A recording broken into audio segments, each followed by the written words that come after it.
करनी है। धन दो प्रकार का होता है। धन एक तो वो धन है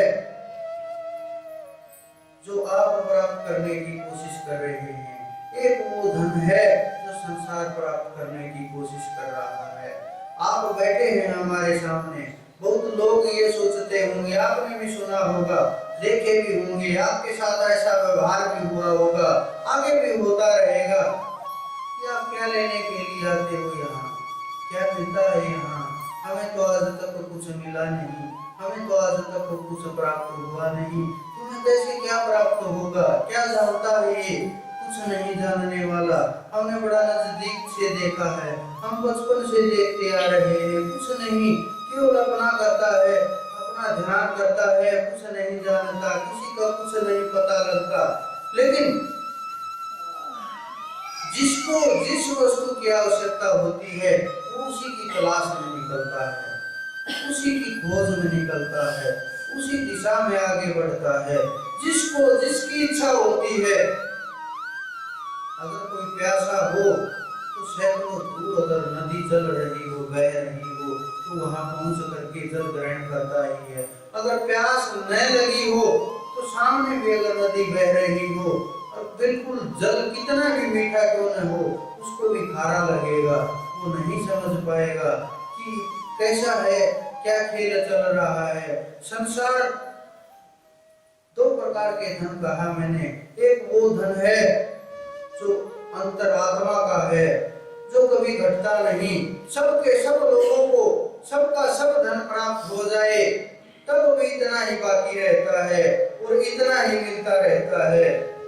और अगर पूरा का पूरा ब्रह्मांड भी अगर उस धन से तृप्त हो जाए, अगर पूरे के पूरे ब्रह्मांड के भी वो धन सबके सब जीव जाग जाए तो भी वो धन उतना ही रहता है।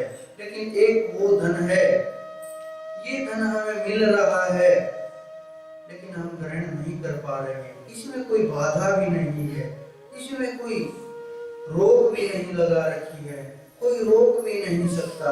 ये धन मिल रहा है लेकिन ग्रहण नहीं कर पा रहे, हम भाग रहे हैं उस धन के पीछे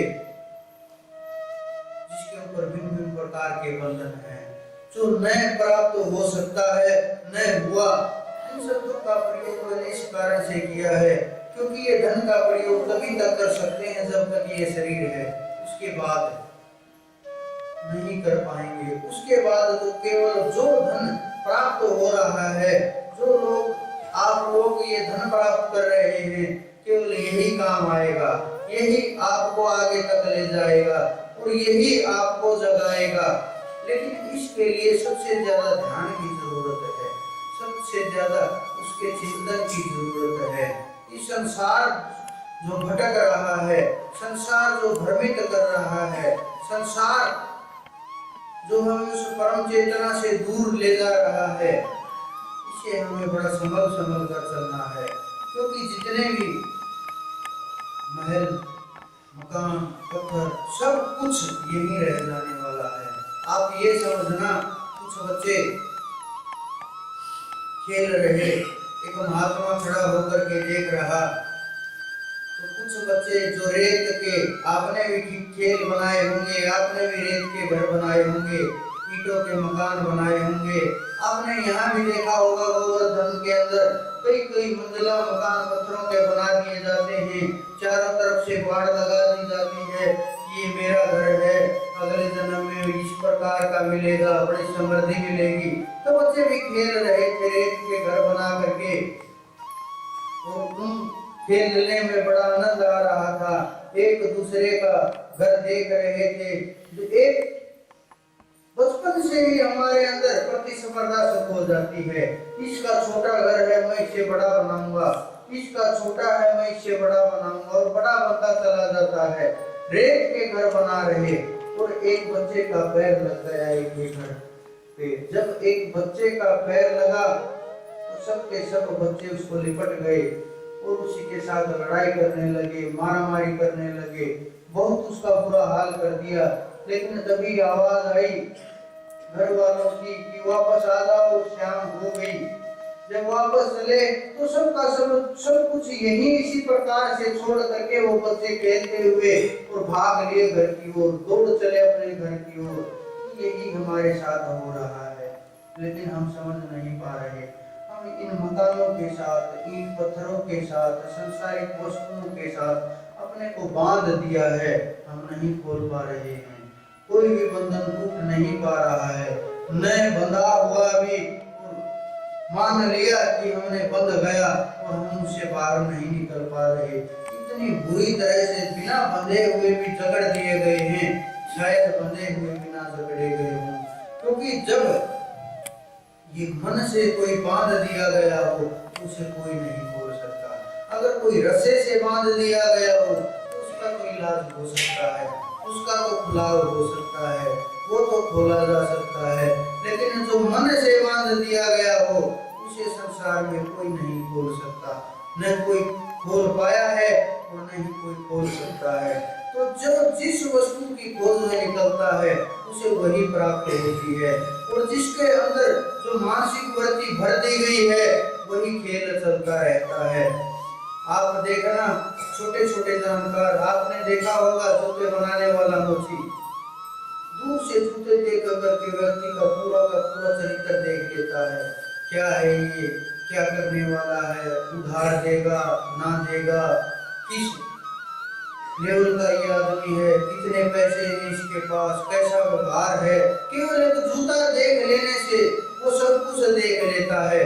दर्जी का देखना आप लोग, दर्जी दूर से चलते हुए कपड़े देख करके ये पहचान लेता है कि इस व्यक्ति का कैसा क्या खेल चल रहा है, कैसा मन होगा, सब कुछ जान लेता, सब कुछ भाप लेता है।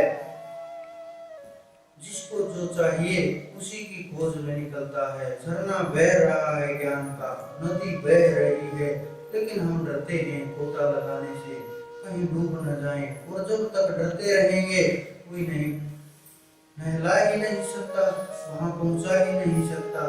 कैसे पहुंचाएगा कोई, किसी की ताकत नहीं है। जब तक हम समर्पण नहीं करेंगे तब तक कोई नहीं ले जा सकता। लेकिन बहुत बार अनुभव पर आशा की विजय हो जाती है। कारण आशा लगी रहती है इस मन के अंदर, आज ठीक नहीं हुआ कल ठीक होगा, और समय चाहिए, परसों ठीक होगा, आगे ठीक होगा। एक व्यक्ति की पत्नी मर गई, बहुत ज्यादा झगड़ालू थी, हर समय लड़ाई करती रहती थी, और सब रिश्ते नाते मित्र दोस्त आ रहे आते ही हैं। वो कह रहे कि बड़ा परमात्मा ने आपके ऊपर कृपा की, क्योंकि मित्र लोग मजाक करते हैं और जो सच बोलते हैं मजाक में सच नजर आने लगता है। एक मित्र आया, उन्होंने कहा कि अरे तुम्हारे साथ तो बहुत बढ़िया किया परमात्मा ने, तुम्हारी पत्नी चली गई, बड़ा कलेश करती थी, बड़ी परेशान करती थी, परमात्मा ने तुम्हारी सुन ली, अब दोबारा शादी मत कराना। लेकिन वो बड़ा आश्चर्य में हो रहा, वो कह रहा कि नहीं, शायद कर्म के अंदर ये ही लिखा हो कि इसका सुख न हो, जो दूसरी आएगी वो मुझे सुख देगी। अनुभव बड़ा कड़वा